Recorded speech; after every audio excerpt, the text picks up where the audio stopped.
오늘 우리에게 주시는 하나님 말씀은 역대상 24장 말씀입니다. 역대상 24장 1절에서 6절 그리고 19절에서 31절 말씀입니다. 오늘 말씀은 이제 다윗이 성전 건축에 대한 마음을 그의 아들 솔로몬에게 그리고 백성에게 잘 부탁한 후에 이제 레위 사람들이 해야 할 일, 특별히 제사장 직분을 맡은 사람들이 어떻게 해야 하는가, 또 레위 자손 중에 남은 자들이 어떤 일을 해야 하는가, 리더십을 발휘하는 내용입니다. 우리 1절에서 6절 그리고 19절에서 31절 우리 교독하도록 하겠습니다. 아론 자손의 계열들이 이러하니라. 아론의 아들들은 나답과 아비후와 엘르아살과 이다말이라. 나답과 아비후가 그들의 아버지보다 먼저 죽고 그들에게 아들이 없으므로 엘르아살과 이다말이 제사장의 직분을 행하였더라. 다윗이 엘르아살의 자손 사독과 이다말의 자손 아히멜렉과 더불어 그들을 나누어 각각 그 섬기는 직무를 맡겼는데 엘르아살의 자손 중에 우두머리가 이다말의 자손보다 많으므로 나눈 것이 이러하니 엘르아살 자손의 우두머리가 16명이요 이다말 자손은 그 조상들의 가문을 따라 8명이라. 이에 제비 뽑아 피차에 차등이 없이 나누었으니 이는 성전의 일을 다스리는 자와 하나님의 일을 다스리는 자가 엘르아살의 자손 중에도 있고 이다말의 자손 중에도 있음이라. 레위 사람 느다넬의 아들 서기관 스마야가 왕과 백복과 제사장 사독과 아비아달의 아들 아히멜렉과 및 제사장과 레위 사람의 우두머리 앞에서 그 이름을 기록하여 엘르아살의 자손 중에서 한 집을 뽑고 이다말의 자손 중에서 한 집을 뽑았으니 19절입니다. 이와 같은 직무에 따라 여호와의 성전에 들어가서 그의 아버지 아론을 도왔으니 이는 이스라엘의 하나님 여호와께서 명하신 규례더라. 레위 자손 중에 남은 자는 이러하니 아므람의 아들들 중에는 수바엘이요 수바엘의 아들들 중에는 예드야며 르하바에게 이르러는 그의 아들 중에 우두머리 이시야요 이스라엘의 아들 중에는 슬로못이요 슬로못의 아들들 중에는 야하시요 헤브론의 아들들은 장자 여리야와 둘째 아마랴와 셋째 야하시엘과 넷째 여가무함이요 유시엘의 아들들은 미가요 미가의 아들들 중에는 사밀이요 미가의 아우는 이시야라. 이시야의 아들들 중에는 스가랴이며 무라리의 아들들은 마홀리아와 무시아요 야시야의 아들들은 분노이니 무라리의 자손 야시야에게서 난 자는 분노와 소함과 삭굴과 이불이요 마알리의 아들 중에는 엘리아살이니 엘리아살의 아들은 없으며 기스에게 이르러는 그의 아들 여라무엘이요 무시의 아들들은 마홀리아와 에델과 여리모시니 이는 다 그 조상의 가문에 따라 기록된 레위 자손이라. 함께 읽겠습니다. 이 여러 사람도 다윗 왕과 사독과 아히멜렉과 제사장과 레위 우두머리 앞에서 그들의 형제 아론 자손처럼 제비 뽑혔으니 장자의 가문과 막내 동상의 가문이 다름이 없더라. 아멘. 저는 오늘 하나님의 리더십이라는 제목으로 말씀을 나누고자 합니다. 처음 제가 전도사가 되었을 때는요, 리더십이 정말 없었습니다. 전도사가 되자마자 내가 전도사니까 이제 유스 그룹 또 우리 이제 대학부 학생들을 어떻게 섬길까, 물론 기도는 열심히 했는데요. 뭐든지 제가 다 했습니다. 주보도 제가 만들고 성경 공부 물론 제가 준비하고 또 라이드도 제가 다 하고 여러 가지 행정과 또 수련의 준비 모든 것을 제가 다 했어요.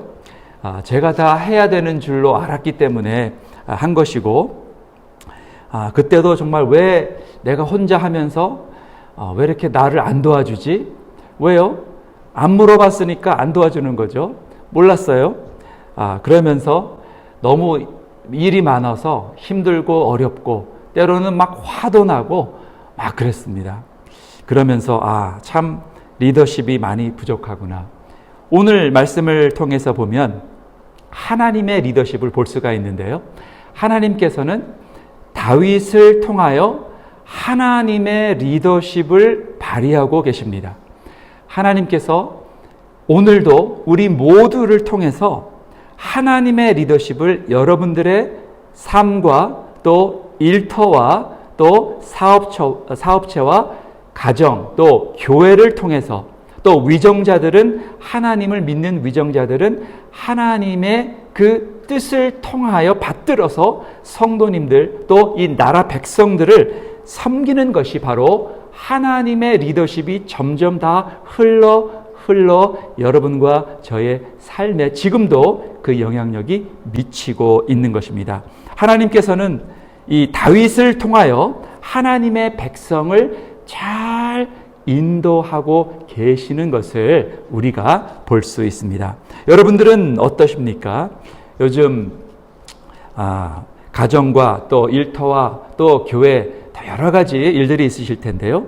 여러분들의 삶을 통해서는 하나님의 리더십이 잘 발휘가 되고 있는지 아니면 저처럼 부족해서 모든 것을 내 혼자 다 하고 모든 것을 다 시키지도 못하고 잘 이렇게 델리게이트 잘 못하는 그러한 상황인지 한번 나 혼자 끙끙하고 있는지 아니면 하나님의 리더십을 통하여 하나님을 섬기고 또 가족과 일터와 성도님들을 섬기고 있는지 한번 말씀을 통해 보면 좋겠습니다. 오늘 말씀을 통해서 하나님이 다윗이 어떻게 리더십을 발휘하는가 이 모든 것을 보면 다윗은 늘 하나님의 뜻을 잘 이렇게 반영하고 하나님이 원하시는 것이 무엇인지를 모세의 율법도 잘 읽어보고 그 뜻대로 했다라는 거예요. 그것이 바로 다윗의 리더십이요 하나님의 리더십인 것입니다. 첫째로 하나님의 리더십은 무엇인가? 첫째는 하나님은 직무를 다 이렇게 모든 사람들에게 맡기시는 리더십입니다. 오늘 말씀을 보니까요. 제사장 직분을 맡은 사람들을 어떻게 하는가? 아론 자손들 1절부터 3절인데요. 아론 자손들의 계열을 통하여 아론의 아들들이 이제 나답, 아비후 그 아들들을 통하여 제사장 직분을 잘 감당하게 했습니다. 우리 3절 함께 읽겠습니다. 시작. 다윗이 엘리아살의 자손 사독과 이다말의 자손 아히멜렉과 더불어 그들을 나누어 각각 그 섬기는 직무를 맡겼는데 아주 중요한 말씀이죠. 각각 그 섬기는 직무를 다 이렇게 맡겼다라는 것입니다. 또 이 19절에 보면은요. 다윗이 맡겼지만 이 모든 맡김은 하나님이 맡겼다라고 말씀하는데 19절입니다. 함께 읽겠습니다. 시작. 이와 같은 직무에 따라 여호와의 성전에 들어가서 그의 아버지 아론을 도왔으니 이는 이스라엘의 하나님 여호와께서 명하신 규례더라. 이 아론의 두 아들은 하나님이 원하시는 불을 제대로 드리지 못하다가 죽었습니다. 이제 나머지 두 아들이 직무에 따라 아버지 아론을 도왔는데 이 모든 것은 다 하나님 여호와께서 명하신 규례대로 직무를 맡기시고 그 다음에 아들들은 그 아버지를 도와서 자기가 해야 할 일을 잘 했다라는 것이지요. 또 두 번째 하나님의 리더십은 무엇인가? 하나님은요 이 모든 직무를 맡기실 때 공정하고 공평하게 맡기십니다. 우리 공정하고 공평하게 어떻게 맡기시는가? 우리 5절과 6절에 있는 말씀인데요. 5절에 보니까 이런 말씀이 있어요. 함께 읽어볼까요? 5절 시작. 이에 제비 뽑아 피차에 차등이 없이 나누었으니 이는 성전의 일을 다스리는 자와 하나님의 일을 다스리는 자가 엘르아살의 자손 중에도 있고 이다말의 자손 중에도 있음이라. 물론 하나님께서는 택하셨습니다. 제사장의 일은 오직 아론의 아들들이 해야 한다. 성전의 일은 레위 지파 자손들이 해야 한다. 맡기셨는데요. 맡기시는 가운데에 질서 있게 제비를 뽑아서 피차에 차등이 없도록 이 이다말의 자손 중에도 엘리아셀의 자손 중에도 잘 분배할 수 있도록 하나님이 그렇게 제비 뽑도록 하셨습니다. 또한 6절에 보면 하나님께서 공정하고 공평하고 그리고 투명하게 이 모든 것을 하셨는데요. 거기 6절에 보면은 함께 읽어볼까요? 시작. 레위 사람 느다넬의 아들 서기관 스마야가 왕과 방백과 제사장 사독과 아비아달의 아들 아히멜렉과 및 제사장과 레위 사람의 우두머리 앞에서, 네, 거기 중요합니다. 앞에서라는 말에 밑줄 그어 보세요.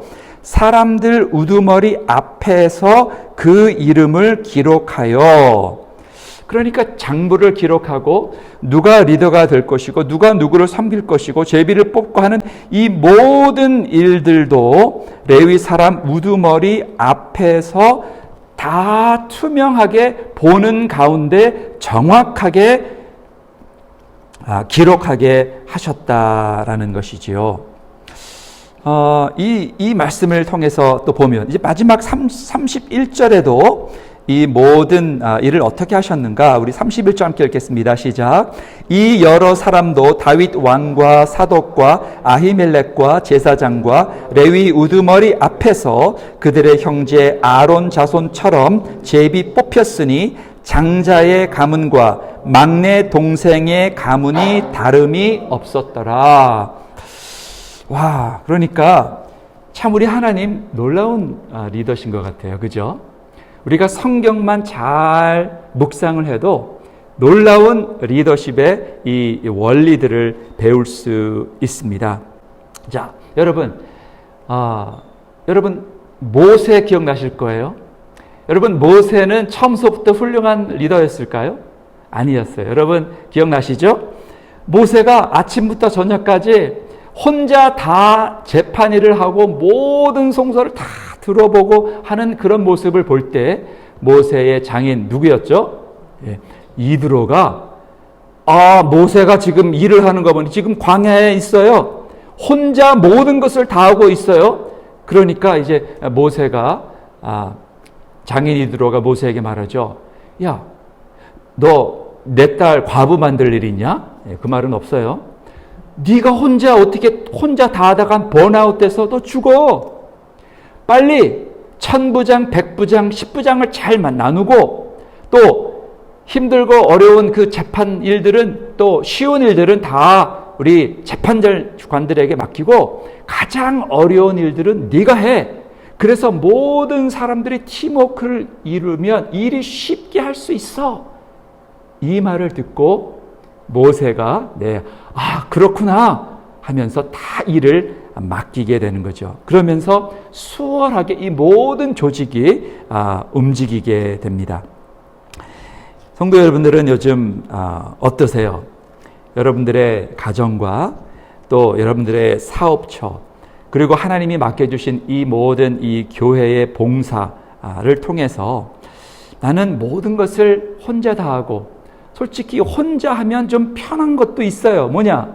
다른 사람이랑 말 안 해도 돼요. 혼자 결정하면 돼요. 그러나 하나님이 원하시는 리더십, 그리고 리더라면, 섬기는 봉사자라면 혼자 일하지 말고 함께 팀워크를 일하는 것이 하나님의 뜻이다라는 것이죠. 가정에서도 자녀를 대할 때에 엄마가 해야 할 일이 있고 아버지가 꼭 해야 할 일이 있습니다. 두 사람이 팀워크를 이루어야 돼야 되는 것이고, 또한 좋은 매니저가 혼자 다 하는 것이 아니라 일꾼들과 함께 그 일꾼들을 존중하며 그들에게 저 사람은 이 일을 맡기면 잘할 것 같다 하고 맡기고, 참견하지 말고 공정하고 공평하게 소통하면서 정확하게 투명하게 팀워크를 이루어야 한다는 것이죠. 여러분, 우리 예수님은 어떤 리더십을 발휘하셨습니까?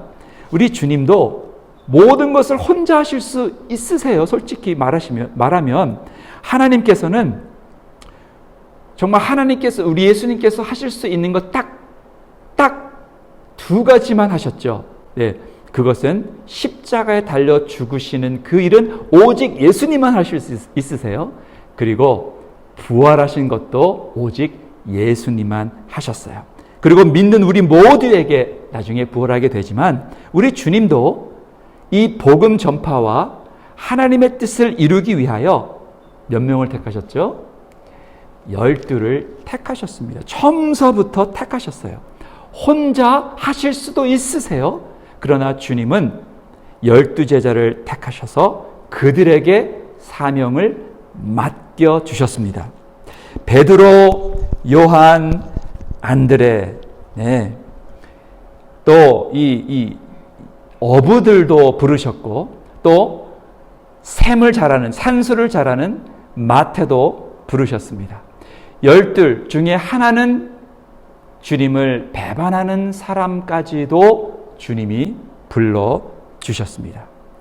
또한 주님은요, 바울도 부르셨어요. 여러분, 바울은 예수님을 직접 봤습니까? 못 봤습니까? 직접 못 봤어요. 그러나 바울은 다메섹 도상에서 예수님을 환상으로 보고 말씀을 들었습니다. 자, 그런데요, 예수님의 이 리더십도 가만히 보면 너무나 훌륭해요. 여러분, 이 신약 성서 중에 반 이상 편지를 쓴 사람이 베드로입니까? 바울입니까? 네, 바울이죠. 그러니까 우리 주님은 12 제자만 국한 것으로 리더십을 발휘한 것이 아니라 12 제자 밖에 있었던, 특별히 교회와 예수를 핍박했던 그 사람조차 불러주셔서 바울을 통하여 신약의 반 이상을 쓰도록 만드신 분이 예수님이시다라는 것이죠. 또 사도행전 13장 사도행전 쭉 보면 교회를 통하여 하나님의 뜻을 이루게 하시는 주체가 누구십니까? 사도행전에 보면 성령 하나님이시다는 거죠. 성령님께서 바울과 바나바를 택하여 안수하게 하시고 제1차 선교 여행을 보내시고 또 교회가 힘들고 어려울 때 사도들 또 안수 집사들이 기도해서 어려운 문제들을 잘 인도하도록 지혜와 리더십을 주시는 분이 우리 성령님이시다라는 것입니다. 사랑하는 성도 여러분, 오늘 이 말씀을 통해서 하나님의 뜻은 무엇일까 한번 생각해 보면은요, 하나님께서 우리 모두에게 하나님의 리더십을 맡기셨다라는 거예요. 할렐루야. 여러분들의 자녀들 또 뭐 손주들도 계실 텐데요. 네, 이 가정도 하나님이 맡기셨어요. 왜 맡기셨는가? 이게 중요한데요. 하나님의 리더십의 목적이 뭐냐? 이게 중요한 거죠. 왜 하나님이 나와 배우자와 함께 자녀들을 돌보게 하셨고, 왜 하나님이 나에게 일터를 맡겨주셨고, 그죠? 또 왜 하나님이 교회에서 나에게 직분을 주셨는가? 이유가 뭔가? 이게 너무나 중요한 거죠. 그 이유는 무엇일까요? 그 이유는 바로 예수님의 성품을 담도록, 바로 구원받아서 예수님처럼 살아가도록 하는 것이 하나님의 목적이다라는 것이죠. 오늘 이 말씀 보면은 이 다윗이 지금 무엇에 지금 포커스가 되어 있냐면요, 하나님의 성전을 잘 건축하고 하나님의 성전을 통하여 열심히 일하는 그 제사장들에게 직무를 맡기는 일인데요. 제사장들이 하는 일이 뭐죠? 제사장들이 하는 일은 그냥 제사 드리고 이렇게 동물들 이렇게 죽이고 피 뿌리고, 이 모든 일의 궁극적인 목적이 뭐냐라는 거예요. 그 일은 바로 이스라엘 백성이 성전을 통해서 제사와 예배를 통해서 하나님을 만나도록 하는 게 제사장의 목적이었죠. 자, 그렇다면 아버지 어머니가 해야 할 일이 무엇일까요? 아버지 어머니가 해야 할 일은 서로 사랑해서 자녀들이 예수님을 믿도록, 구원받고 이 자녀들이 하나님을 우리를 통해서 엄마 아빠의 섬김과 사랑과 기도와 헌신과 거룩한 삶을 통해서 하나님을 만나는 예배의 장소를 가정에서 만들라. 이게 하나님의 리더십의 목적입니다. 또한 여러분들 일터에 가십니다. 오늘도 일터에 가시죠? 그 일터를 주님이 왜 주셨을까요? 바로 그 자리에서 함께 일하는 일꾼들을 예수님 만나도록, 또 손님들, 커스터머들이 예수님을 만나도록 그 일터가 하나의 성전이 되어서 우리는 왕 같은 제사장이잖아요. 거룩한 백성이죠. 하나님의 택하심을 입은 그 제사장처럼 그곳에서 제사장으로 섬기라라는 것이죠. 교회 일은 무엇입니까? 교회 일, 나를 일꾼 삼으신 주 크신 능력 주시고 언제든지 주 뜻대로 사용하여 주소서. 내 뜻이 아니라, 교회에서 내 뜻이 아니라 내 뜻을 다 내려놓고 주님의 뜻대로 사용하여 주옵소서. 나는 주님의 종이요 성도님들의 종입니다. 내가 좌지우지하는 것이 아니라 성령님의 뜻이 무엇인지 성령님의 음성을 듣고 교회의 유익을 위하여 섬기겠습니다. 주님의 뜻대로 사용하여 주옵소서. 그게 우리가 맡은 직분이 아니겠습니까? 사랑하는 성도 여러분, 오늘 여러분들의 삶 가운데 또 기도 가운데 왕 같은 제사장처럼 내가 섬기는 모든 사람들이 구원받고 예수님처럼 살 수 있도록 섬기시는 저 여러분 되시기를 주님의 이름으로 축원합니다. 기도하겠습니다. 주님 감사합니다. 성경은 정말 훌륭한 하나님의 리더십을 보여주고 있습니다. 성경 말씀을 통하여 성경을 읽는 모든 사람들이 구원 얻기 위하여 성경이 쓰여졌다고 말씀합니다. 또한 이 모든 말씀 묵상을 통하여 오늘 하나님의 리더십을 보았습니다. 다윗의 이 섬김의 리더십, 다윗의 정말 세밀하고 공정하고 하나님 말씀 뜻대로 섬기는 그 리더십을 보았습니다. 그 리더십을 배워서 오늘도 우리의 삶 가운데 우리 모두 구원 얻고 예수님처럼 살아 하나님의 뜻을 이루는 우리의 가정, 사업체, 우리 교회 되게 주님 인도하여 주옵소서. 감사드리며 예수님의 이름으로 기도합니다. 아멘.